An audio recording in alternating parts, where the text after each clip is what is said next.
नमस्कार सांग मैंने आज आमर कौन आइटम है चलतु देखा देखिपे यहाँ हूँ गरम भात माछ आटा माछ झोल यहाँ भी माछ ये हूँ घुगनी ये हूँ शाग।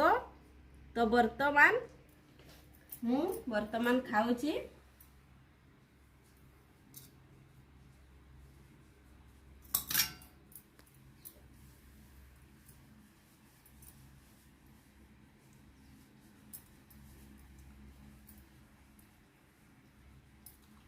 टेस्ट बढ़िया है।